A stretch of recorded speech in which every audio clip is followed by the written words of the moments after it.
It was supposed to be the weekend Lewis Hamilton reignited his fire. The crowd at Interlagos roared with anticipation. This was Brazil, Hamilton's second home, the circuit where legends are made. But within moments, the dream turned into a nightmare. The seven-time world champion who has built a career defying the odds was left stranded, his Mercedes rolling to a gut-wrenching stop. And when he finally spoke after the race, his words cut deep. It feels like living in a nightmare. The Brazilian Grand Prix was meant to be redemption.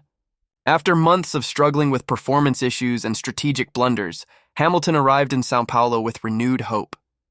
The car had shown promising pace in practice, and Mercedes engineers were confident they'd finally unlocked some long-lost speed. Hamilton, always a fighter, looked focused, even defiant, heading into the weekend. But Formula One, as always, had other plans.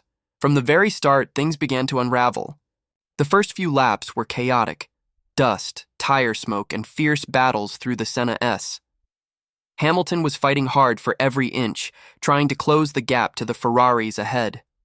Then, on lap 33, disaster struck. His voice came over the team radio, tense, clipped, and filled with disbelief. "Guys, I'm losing power. Something's wrong." Moments later, his Mercedes slowed dramatically, and Hamilton was forced to pull over. As his car rolled to a stop, the camera zoomed in. The look on his face said it all. Years of experience, 7 world titles, and yet nothing could prepare him for the sting of helplessness. For a driver so used to controlling everything at 300 km/h, sitting in a dead car felt like torture. When he finally climbed out, the Brazilian fans applauded, chanting his name, but Hamilton barely lifted his hand. His dream weekend was over. After the race, Hamilton didn't hold back. "It's tough," he admitted. "We've worked so hard, and to have it end like this, it feels like living in a nightmare. Every time we think we've turned a corner, something happens." Those words reflected not just the heartbreak of a single race, but the painful reality of Mercedes' ongoing struggle. For Ferrari, the weekend wasn't much better. What was supposed to be their comeback turned into a collapse of its own. Both cars suffered from strategy missteps and reliability concerns, leaving fans wondering if the Italian team's momentum was slipping away yet again. Meanwhile, Hamilton's nightmare symbolized something bigger, the uncertainty surrounding Mercedes' future. After dominating Formula One for nearly a decade, the team seems trapped in an endless cycle of hope and heartbreak.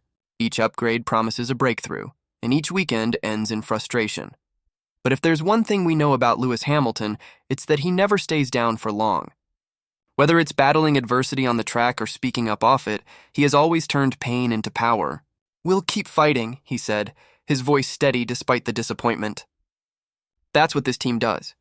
We don't give up. Still, the question remains. How many more nightmares can Hamilton endure before he finally wakes up to a new reality? One where Mercedes is no longer the dominant force he once led to glory? The world will be watching as the season nears its final races, because for Lewis Hamilton, every lap now feels like more than just a race. It's a battle to keep the dream alive. And if history has taught us anything, it's that even in the darkest nights, Hamilton has a way of finding his dawn.